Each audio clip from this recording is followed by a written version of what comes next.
Good morning, everyone, and thank you for joining us this morning for our webinar. We have Dr. Colleen McClung with us this morning to talk about circadian rhythm and mood disorder. Dr. McClung is a professor of psychiatry and clinical and translational science at the University of Pittsburgh. She earned her doctorate degree in biology from the University of Virginia and received her postdoctorate training at the University of Texas Southwestern Medical Center in neuroscience.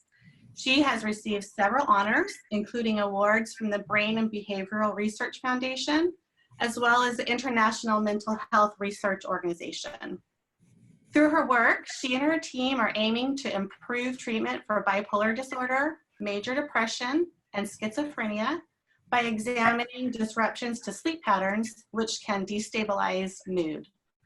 Today, again, she'll be discussing circadian rhythm and mood control. Good morning, Dr. McClung. We're very delighted to have you join with us this morning and share this valuable information. Thank you. Thank you for having me. I'm really happy to share some of this work that we've done and that others have done in the field on circadian rhythms and mood regulation. And in particular, I'm going to focus on bipolar disorder.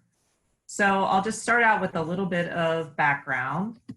So what is bipolar disorder? Most of you probably know this, but it's a chronic psychiatric disorder characterized by the occurrence of one or more mixed manic or mixed episodes. Many people also experience depressive episodes, and in between may have periods where they feel pretty stable or have what's called euthymia or pretty normal mood. There's high rates of comorbidity with other disorders, such as addictive disorders.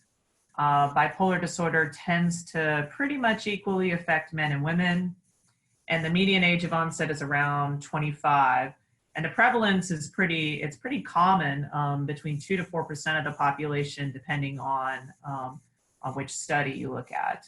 So it's a very chronic and can be a very serious disorder. So what causes bipolar disorder? So it seems like it's a combination of the genes that you inherit from your parents and the environment. So about 80 to 90% of bipolar patients have a family history of some sort of psychiatric disorder. It could be bipolar disorder, but it also may be major depression or schizophrenia. And actually some of the newer studies, genetic studies, have suggested there may be some common risk genes that maybe lead people to be vulnerable for a number of psychiatric disorders, but then they may manifest in different disorders depending on how things happen through development and what happens with the environment. So environmental factors that contribute can be things like early childhood adversity and stress and things like this. And you can see in this table your risk of developing bipolar disorder with relatives that have bipolar disorder. And so even if there's an identical twin that has the disorder, the risk is about 70%. So it seems like it's a combination of genes and environmental factors. So circadian rhythms are one of these processes that is influenced by both genes and environmental factors. So basically everything in the brain, every process in the body, everything that goes on over the course of the 24-hour day is regulated by circadian rhythms. So in this figure, this just kind of shows when people have their peak of best coordination, reaction time, greatest cardiovascular activity, blood pressure. Sleep, of course, is regulated at specific times of day over the circadian cycle. But essentially every process that goes on in the brain and the body is centered around this 24-hour rhythm, which is evolved because we live on a planet with a 24-hour cycle. We know that the master pacemaker that controls circadian rhythms is located in a region of the brain called the suprachiasmatic nucleus, or the SCN. This is a region at the base of the hypothalamus. And what's special about the SCN is that it has direct input from the eyes which allows the SCN to respond directly to light. So the light will come through and directly impact what happens in the SCN. And there are circadian genes that are in essentially every single cell in the body.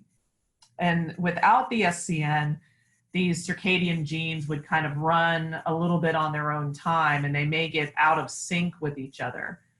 But the SCN kind of acts as the conductor of an orchestra of these rhythms. So it makes all the rhythms in your brain, all the rhythms in your body in sync with one another, so that they're all going on the appropriate time around that 24-hour cycle. So we live in a world now where we're disrupting our circadian rhythms all the time. We have light at night, and this is an example of a map that shows light during the nighttime in various areas of the world. We're exposing ourselves to artificial light at night all the time, pretty much on a daily basis. People are also traveling across time zones, which is something that our ancestors didn't really do very often, and especially not on an airplane where you could get to another country so quickly.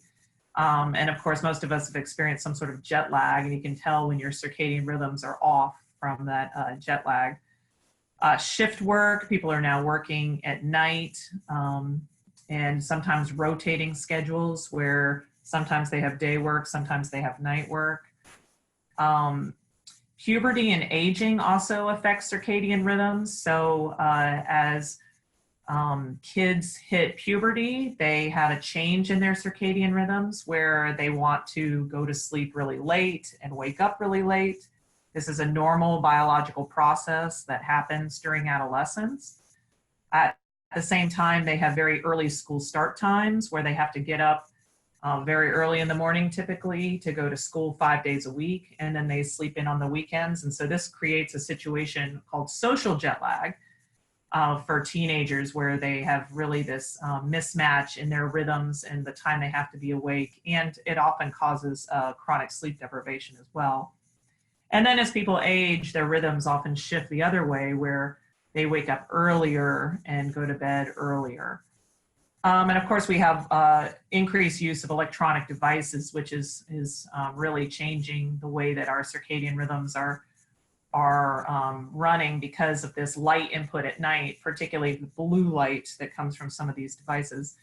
And of course, a lot of your circadian rhythms are due to your genetics. So if you're a night owl or a morning lark after puberty, if you're an adult and you have, a very strong night owl phenotype or a very strong morning person phenotype, that's often a result of your genetics. So at the molecular level, the circadian clock consists of a feedback loop that is regulated by a series of proteins. The main proteins that control this are called clock, and I'll talk a little bit more about the clock protein later.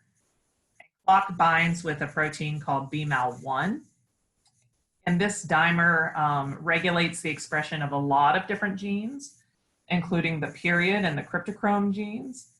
So then these genes, once they're translated into proteins, they're modified by a variety of factors. They go back into the nucleus of the cell, and they inhibit the activity of clock and BMAL1. And so this sets up a transcriptional translational feedback loop. So this feedback loop of gene expression that, again, is occurring in pretty much every single cell in the body. And this is what regulates all the processes in the cell that are under circadian control, which is almost every process that goes on. And we know disruptions to this can be detrimental, causing sleep problems, mood disorders, jet lag, things like this. So there's been a lot of work over many, many years by a lot of different groups that have shown that people with psychiatric disorders tend to have very abnormal clocks. So depression, bipolar disorder, schizophrenia, even also autism, ADHD, other psychiatric disorders, are all associated with major disruptions in sleep and activity. And this is actually one of the key diagnostic criteria for these disorders, is some abnormalities in the sleep-wake cycle. We know, particularly in bipolar disorder, that a change in schedule more than anything else can precipitate an episode. And usually it'll precipitate a manic or a psychotic episode. So someone could be going along fine, and then they work a night shift or travel overseas or something like this. And this can trigger episodes when they're under these sort of conditions where they're manipulating their clock. We also know depression is diurnal. The worst symptoms are typically in the morning. It's often seasonal, and people with bipolar disorder sometimes have seasonal presentations to their mood. So some people tend to get manic in the springtime and tend to have depression in the fall or winter time. And depression, of course, occurs more frequently in areas of the world where there's little daylight for long periods of time, like in Alaska, places like this. We also know from a lot of studies that people who are those night owls, people who have the preference for the evening over the morning, are more susceptible to depression. And the vast majority of people who have bipolar disorder tend to be these evening types, people who tend to really like to be awake late at night. And there's been a number of genetic studies that have found mutations and variations in circadian genes. Those are the genes that I just showed you. And the clock gene in particular has a strong association with bipolar disorder. So this is just an example of these sleep phases that I talked about. So if you are a night owl and you have this delayed sleep, you can see at the top here, it sort of looks like this, where you go to bed very late and wake up very late. Other people have advanced sleep phase where they get up very early and go to bed very early, as opposed to the normal sleep phase, which is in the middle. Other people have irregular sleep-wake patterns where they just tend to take a lot of naps and not really have very strong wake during the day and sleep during the night. And then there are also some people who have what's called non-24 sleep-wake rhythm disorder, where they can't entrain to the light every day. So most people have a circadian clock that runs a little bit longer than 24 hours if it's not exposed to any light cues. And so this is particularly seen in people who have blindness, for example, where they can't get that light cue to the SCN. They tend to have these rhythms that just drift a little bit later, a little bit later, a little bit later every day. And this is also seen sometimes in people with psychiatric disorders. Here's an example of what rhythms of activity look like. So these are rhythms that were measured using an ActiWatch, or something that's kind of like a Fitbit that someone wears around their wrist. And the black bars are periods of activity, and then where it's kind of quiet is when the person is sleeping. So you can see over several days what a sort of normal activity pattern looks like in a healthy control subject, where they have these black bars indicating activity during the day, and then this kind of quiet period at night. And you can contrast this with a bipolar patient. This is particularly someone who was having a manic episode, where they have lots of activity going on for days and days, and then sort of go into a long period of sleep and then wake up and do it again. So very highly disrupted patterns of sleep and activity. There have been other studies that have tried to correlate these kind of changes to rhythms with depression scores. And what's seen here is a study back from the 80s, where in this study they looked at rhythms in body temperature, cortisol, norepinephrine, and correlated this with depression scores down at the bottom. And what you can see is that if there's a larger amplitude in rhythms, so the stronger the rhythms are, the less depression scores that they had in this Hamilton Depression Rating Scale. So this basically shows that the stronger the rhythms are, the less depression, the weaker the rhythms are, the more disrupted the rhythms are, there's a correlation with more depression on these scales. So there have been a few different people who've put forth hypotheses over the years, even as far back as the 1960s. A guy named Franz Halberg suggested that some, but not all, circadian rhythms in bipolar patients are not synchronized with the 24-hour day-night cycle. And his hypothesis was that this interaction between the unsynchronized or free-running rhythms and the normally synchronized or entrained rhythms causes switches back and forth between mania and depression. So basically there's a mismatch between the internal clock and how it's running and the environment. And when these things get off, that's when it causes episodes to happen. A little bit later, in the 1980s, Ehlers, Frank, and Kupfer put forth the social Zeitgeber theory of bipolar disorder. And in this particular theory, what they suggested is that people with bipolar disorder have a genetic predisposition to a disrupted clock. So they have some kind of genetic problem with their clock. And that when they have some sort of life event that is stressful or something that changes their sleep-wake schedule, that this leads to rhythm disruption, so sleep-wake rhythm disruption. This leads to biological rhythm disruption. This leads to mood-related symptoms, and an episode will happen. And so this is a theory that actually brought about a psychotherapy that I'll talk about a little bit later called interpersonal and social rhythm therapy, where people are put on very strict sleep-wake cycles to try to prevent those episodes from happening due to changes in the sleep-wake cycle.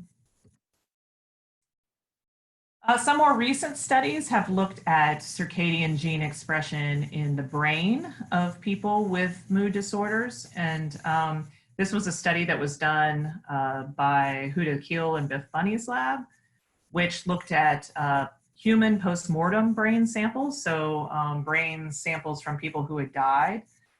And they looked at people who had major depressive disorder versus control subjects, and found that those with major depressive disorder had much more highly disrupted rhythms and gene expression in a number of brain regions. And that's sort of shown here, where they looked at the genes that are on the left-hand side that are normally rhythmic.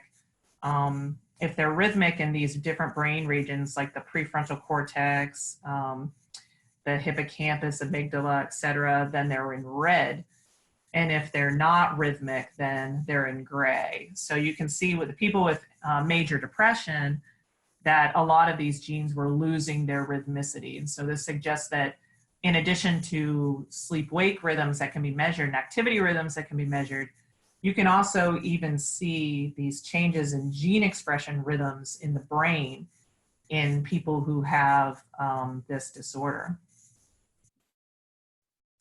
Another really interesting thing with bipolar disorder in terms of circadian rhythms is that the direction of travel seems to influence what sort of episode someone might have. So this was a study that was done at London Heathrow Airport, where they looked at patients that were flying into London, and were hospitalized for some sort of mood-related episode.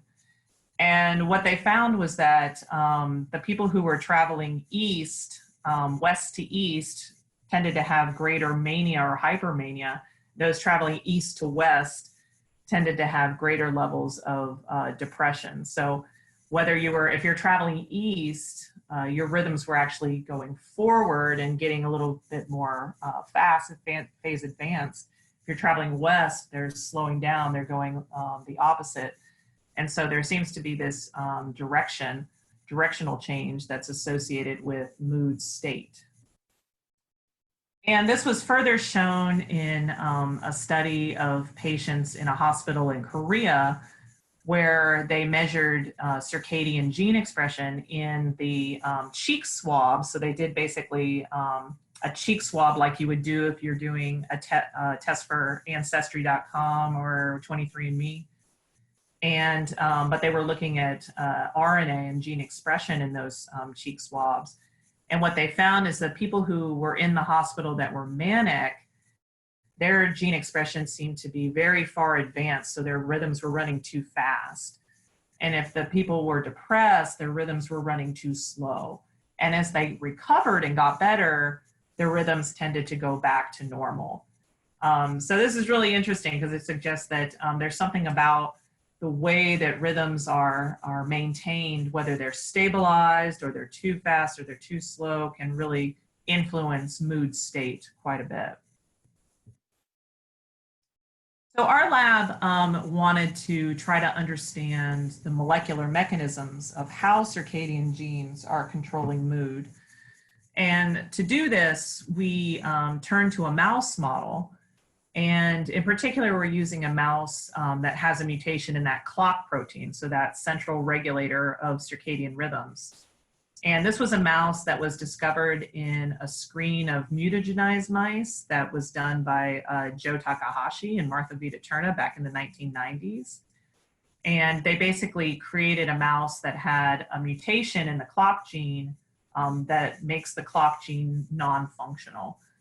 And you can see on the right-hand side, if you look at wheel running activity in a normal mouse, that they have periods of activity, just like that actigraph that I showed earlier. The black bars indicate when the mouse is active, and the white is when the mouse is not active. You can see that normal mice have these pretty stable patterns of activity, but the clock mutant mice have very disrupted circadian rhythms, very disrupted patterns of activity. So we wanted to know how these mice would behave in measures of things like anxiety and depression-related behavior, and reward-related behavior. And of course, you can't just ask a mouse, you know, how do you feel? Are you anxious? Are you depressed? So we have to turn to a number of behavioral tests to be able to do this. So these are some examples of tests that we use to know if a mouse is feeling depression-like behavior or anxiety-like behavior. So tests like the forced swim test and the learned helplessness test, they put mice in an environment that they don't like, something like a bucket of water, and mice will try to escape from that environment, but then after a while they sort of give up and they become helpless. They won't drown, they float, but the time that it takes for them to become helpless is an indicator of sort of how much depression-related behavior that they have. Tests like the open field, the elevated plus maze, the light-dark test are tests of anxiety. And so these are tests where you're putting an animal into an environment that's kind of scary, like the middle of an open field or an unprotected arm of the elevated plus maze or a brightly lit area in the dark light test. And then you ask how much time that mouse wants to spend in those areas that are kind of normally sort of anxiety provoking for mice. And this is an indication of, you know, whether a mouse is really a risk taker, whether they really are seeking novel environments, or if they want to stay protected and are very anxious. Tests like sucrose preference and conditioned place preference are testing reward value for things. So sucrose preference is just asking whether mice like to drink a sugary tasting solution versus water. Conditioned place preference is where you pair something rewarding with an environment and you ask whether the mice then prefer to hang out in that environment where they had some sort of reward. And if mice don't show that reward phenotype, then this is indicative of anhedonia or the lack of pleasure in things that are normally pleasurable. Alternatively, they may want to spend all their time in those areas and be really reward seeking. So these are all models that we use to kind of get a sense of how a mouse is feeling and acting and whether they'd be a good model to understand psychiatric disorders. So in those tests, we found that the clock mutant mice basically in every way that we could test them, they looked very similar to people with bipolar disorder, particularly in the manic state. So the mice are very hyperactive. They sleep less than wild-type mice. They have less depression-like behavior in those models like the forced swim test. They have increased impulsivity, novelty-seeking, risk-taking. They're really these mice that are seeking out things that would normally be very scary for a mouse to do. And they're more sensitive to the rewarding effects of everything. So cocaine, sugar, brain stimulation, alcohol, anything that we give them, these mice go crazy for it. They really love it. And of course, people with bipolar disorder are very prone to abusing rewarding substances. And when we give the mice lithium or valproic acid, the two frontline treatments for bipolar mania, this reverses their phenotypes and actually brings the mice back to normal. So they look pretty much like normal mice when they're on these treatments. They also kind of cycle through different behavioral states. And so it turns out that if we test the mice during the light cycle, during our day, we see this manic-like behavior in a number of these behavioral tests, like in the open field, in the dark light, in the sucrose preference. We see during the day that these mice have this manic-like phenotype. But then at night, they're kind of going back to wild type levels. So they're kind of going back down to the level of normal mice. And so this suggests that they every day are kind of cycling through manic-like state and then a euthymic kind of state. Now they don't really go into a depressive-like state unless we really stress them or do something to them. They don't typically just go into a depressive-like state, but at least they're sort of cycling through this manic-like and euthymic-like state.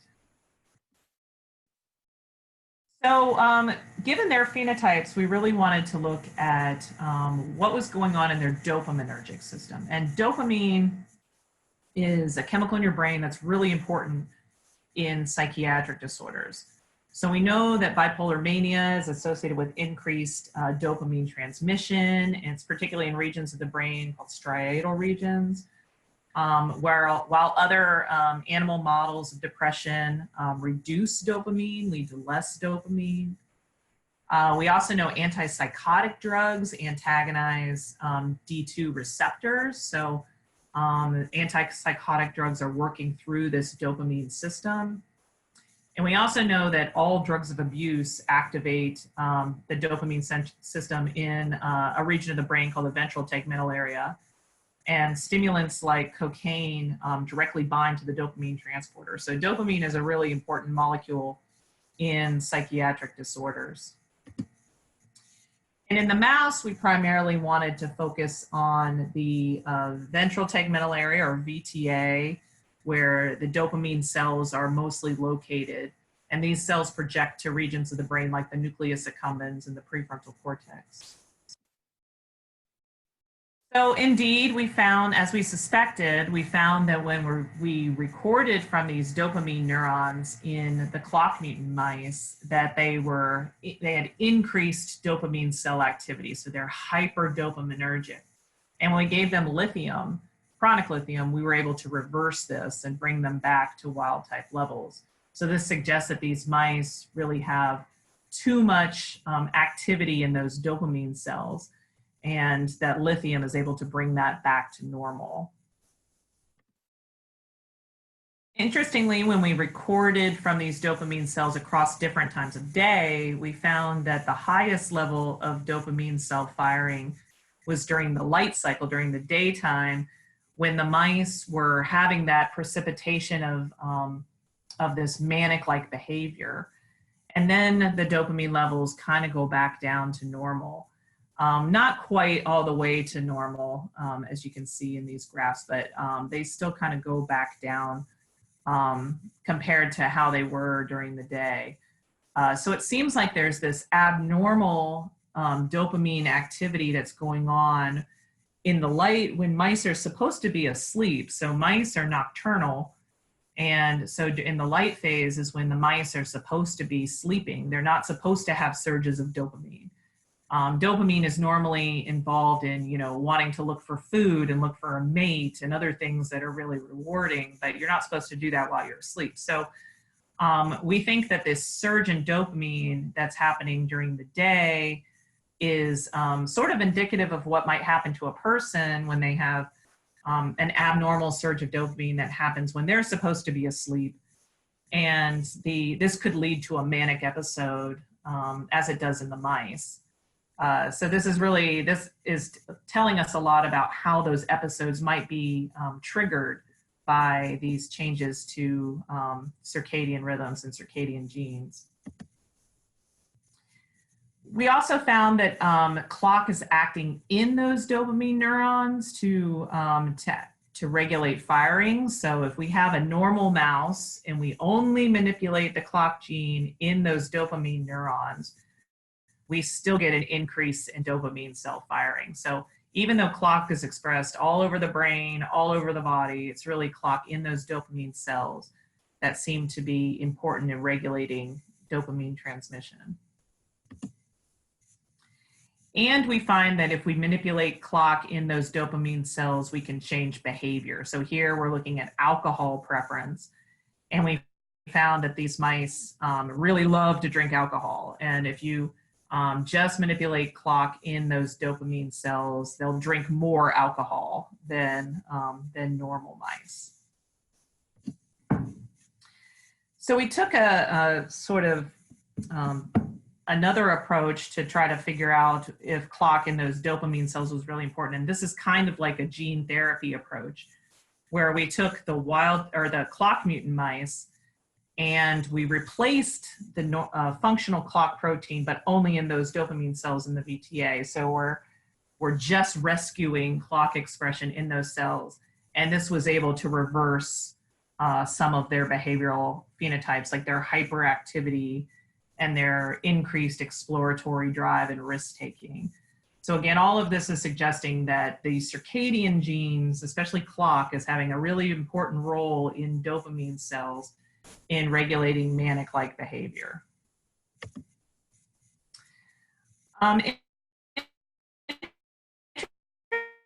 Interestingly, we recently found that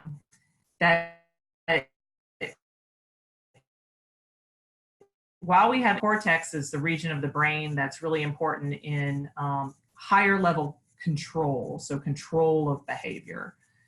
And what's interesting about these results is it looks kind of like people with schizophrenia, and that they, one of the thoughts about schizophrenia is that people have too much dopamine in striatal regions, but not enough dopamine in cortical regions in the prefrontal cortex, and there's just this imbalance. These mice seem to have the same thing. So these mice might be beneficial in trying to understand both bipolar disorder and schizophrenia. So I want to turn now a little bit to treatments. So I told you that lithium was able to reverse that dopaminergic cell firing phenotype that we saw. So how does lithium work? So lithium has been around for a long time, more than 50 years. And it was discovered by accident, and nobody really knows exactly how it works. So one of the ways that we found that it might be changing the behavior in the mice is through the regulation of this peptide called colchicystokinin, or CCK. So this is a peptide that is co-released with dopamine, and it acts to feed back on those cells and inhibit further dopaminergic activity. And in the clock mutant mice, what we found is that they have very low levels of CCK. But when we gave them lithium, we were able to rescue this. And lithium, it was able to bring those CCK levels back to normal. So it could be that lithium is regulating dopamine through this activation of CCK. We also found, interestingly, that when we looked in the brains of people with bipolar disorder who had died either on medication or off medication, we found that those people on medication at the time of death had higher CCK levels in the VTA than people not on medication. So this suggests that what we're seeing in the mice may also be happening in people. And when we knock down CCK just in those dopamine cells, we find that this can lead to a phenotype in a number of behavioral assays like the elevated plus maze, the light dark test, the forced swim test, that look very similar to the clock mutant mice. So they have this kind of manic-like behavior, which is really similar to what we see. So again, this suggests that this peptide might be involved in the behavioral phenotypes that we see in the clock mutant mice. And then importantly, we found that if we prevent lithium from activating this peptide, then we prevent the therapeutic actions of lithium on the mice. So when we prevent that action, lithium's no longer able to function in any of these behavioral tests. So we think at least acutely in the short term that lithium might be changing dopamine and kind of reversing that manic behavior through this activation of CCK. So it turns out that most treatments for depression and bipolar disorder affect the circadian clock in some way. So bright light therapy has been used for about 25 years, maybe more, to treat seasonal depression, and is being used now more and more for unipolar depression. Total sleep deprivation can be used in the short term as an antidepressant. So if someone goes into the emergency room suicidal, if you keep them awake for a short period of time during usually one night, their depression gets better, at least temporarily, but then it will come back after the person goes to sleep. But it's thought that temporarily you're sort of resetting the circadian system. Social rhythm therapy, I mentioned, is a cognitive behavioral therapy where people are placed on a very strict social and sleep-wake cycle to help prevent episodes from happening. Melatonin is not that great of an antidepressant, but agomelatine, which is a melatonin receptor agonist and a serotonin receptor antagonist, is approved in a lot of the world for the treatment of depression. Melatonin is a hormone that's normally released at night and helps to synchronize your circadian clock. And so agomelatine can sort of do that and help to stabilize rhythms. And then lithium, SSRIs like Prozac, valproate, these all will have effects on the circadian clock as well, mostly through stabilization of circadian rhythms. So here is an example of the social rhythm metric that's used for interpersonal and social rhythm therapy. So you can see the way that this works is basically to keep track of the time out of bed, first contact with another person, start of your work or school or family care, time to dinner, time to bed. So you keep track of all of these things, and the goal is, again, to have a really stabilized sleep-wake cycle. And studies have shown that interpersonal social rhythm therapy can lead to greater occupational functioning in a shorter amount of time than just traditional psychotherapy with people with bipolar disorder. So here in this occupational functioning score, so it's better if you have a lower score. And you can see that at the end of an acute treatment with interpersonal and social rhythm therapy, people were starting to regain functioning in their everyday life, and this persisted with maintenance treatment, where traditional psychotherapy took a little bit longer to reach that point.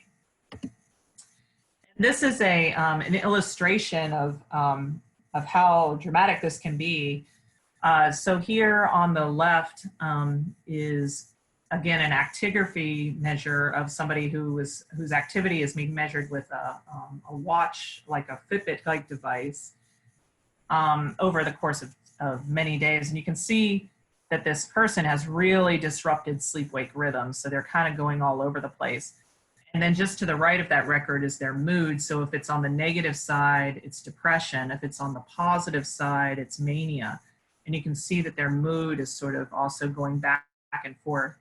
But then the panel on the right, when this same person is put on a very strict sleep-wake cycle, where they have a very regulated 24-hour rhythm, then their mood also seems to stabilize. They're not having those episodes that they were having with that irregular cycle. Another treatment that people have used that's kind of similar to this is extended bed rest or dark therapy, where people are sort of put in a more dramatic light-dark cycle. And so this is just an example of a subject that had this type of therapy. On the top is the usual routine. So on the right-hand panel at the top, you can see their sleep. The time that they were sleeping was all over the place. And then to the left of that, their mood, they were depressed, some euthymic, some manic. But then when they had this kind of long night regimen in the dark with 14 hours, and then they backed it off to 10 hours, they had a much more regular sleep schedule, and their mood became much more euthymic.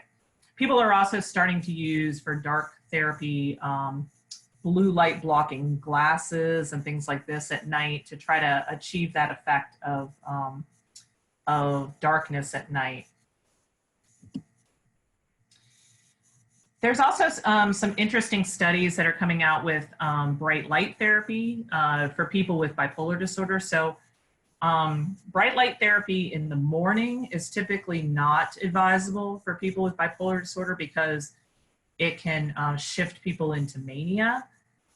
Because again, you're sort of advancing the rhythms and doing what you would be the same as traveling east. So bright light therapy in the morning is not really advisable for people with bipolar disorder. But there have been some interesting studies by Dorothy Sitt at Northwestern University that show that bright light therapy at midday might help people, particularly with bipolar depression. And here you can see over the course of weeks that after 4 weeks with active treatment, people started to remit from the depression after this bright light therapy at midday. So these are approaches that people are starting to use or have been trying to optimize over the last several years that really take advantage of putting people on stricter light dark cycles or more scheduled routines. So we know that lithium and valproic acid also, one of the ways we think that they're working in the long term as a mood stabilizer is through this strengthening of rhythms or amplification of rhythms. So here's two studies which show what happens basically when you put lithium or valproic acid onto cells in a dish. So valproic acid is also known as Depakote. You put them on cells in a dish, and these are cells that have a reporter that's measuring circadian rhythms in those cells. And what you can see is that when you put lithium on or valproic acid, you just get a stronger signal. You get that the rhythms become much stronger and tighter. So we think that one of the ways that these drugs are acting in the longer term is similar to social rhythm therapy, where basically it's creating a situation where the circadian clock is more regular, it's strengthened, and this helps to prevent those mood episodes from happening. So a number of pharmaceutical companies have become interested in trying to target the circadian clock as a therapeutic pharmacologically. One of the ways they were doing this is through targeting of casein kinase 1, epsilon, and delta inhibitors. So casein kinase 1 is a protein involved in regulating the timing of the circadian clock. And what you can see is that if you give these kind of compounds, you also see at the top in A, you see an increase in circadian rhythms. And down at the bottom here, when you look at mice that have a compromised circadian clock, and this is wheel running activity again, if you give this compound, then you get a tightening up and just a entrainment of rhythms so that they look more normal in these situations. So these kinds of drugs are helping to reset the clock and keep it stabilized, and basically keep it running just the same as lithium or valproic acid would do, keep it running at a higher level, a more stable level. So we tested this particular compound on the clock mutant mice, and in a number of these behavioral tests, the elevated plus maze, forced swim, dark light, etc. We found it worked just as well as lithium at reversing some of their manic-like phenotypes. So we think that these kinds of medications could become the next class of mood stabilizing agents that specifically targets the circadian system and helps to maintain those rhythms, even in situations where rhythms can be disrupted through things like travel or night shift work or something like that. All right, so in conclusion, I've showed that bipolar disorder is associated with major disruptions to the circadian system and altered circadian clock. We think it may be a causative factor in this disorder, or at least a very strong contributing factor to this disorder. Disruptions to normal sleep-wake schedules can precipitate episodes, particularly manic and often psychotic episodes. We're learning more from our mice about how circadian genes regulate chemicals in the brain like dopamine and other brain functions that regulate mood. We're learning more about how mood stabilizing medications act on the brain and act on the circadian system. And newer treatments, either through environmental manipulations like light therapy or dark therapy, or through pharmacological treatments that amplify the circadian clock, might be a really nice therapeutic target for the future. And with that, I'll stop and thank the people in my lab who did the work, and our collaborators at Pitt, and particularly our collaborator Kapui Desiraza from Duke, who helps us with our recordings in the brain, and the people that fund us. So thank you very much for your attention. Thank you so much, Dr. McClung. That was a host of valuable information. We have time for just a few questions. So I'll give a minute for anyone that wants to shoot over a question that we can ask Dr. McClung. I'm going to start off with a kind of a practical question we got here. Can you recommend one best thing to do if you are beginning to better manage your circadian rhythms? Is there one thing that you could recommend as a start point? Yeah, so I would say to try to avoid electronic devices late at night, and try to get regular sleep and have regular sleep schedule. So trying to wake up at the same time of day every day, go to bed at the same time of day. Just try to maintain a very regular schedule, and to try to stay away. I know it's hard to stay away from the cell phone and the iPad and all of that at night, but it's really going to help if you can do that. Fantastic, thank you. Our next question is relating to the bright light and sleep different therapies. Do individuals in those therapies have a different circadian rhythm disruption cycle than those who experience manic episodes from strictly environmental circumstances? So yeah, if you're going to do any sort of light therapy or dark therapy or anything like that, it's good to know what sort of clock you're starting with, and that will help your physician to figure out what sort of therapy is going to work the best. So for example, if someone has a really shifted circadian clock where they're a really big night owl, then something like bright light therapy at midday might be really helpful. But you need to kind of know where your starting point is.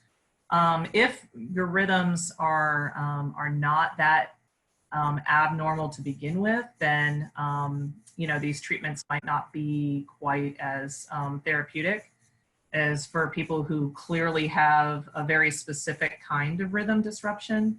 So it would be good to work with a sleep doctor that understands circadian rhythms and try to determine that what sort of circadian rhythm abnormality might be there, and then to help to design a treatment that's going to be tailored to that specific misalignment. Yeah, great. Thank you so much. Our next question is about travel. Is there something that you can recommend for someone traveling to do to support their rhythms before traveling to make the impact a little bit less? Yeah, so there are some apps that have been developed that will help you. I think there's one called Entrain that was developed by some researchers at the University of Michigan, which can help gradually kind of shift your cycle to where you want to be if you're traveling. So it's an approach where you're kind of easing your body into the change in schedule rather than all of a sudden being across the world, 8 hours different or 10 hours different or whatever. So that might be one way to do it. People do take melatonin when they're traveling to try to adjust to a new schedule. And for some people that's beneficial.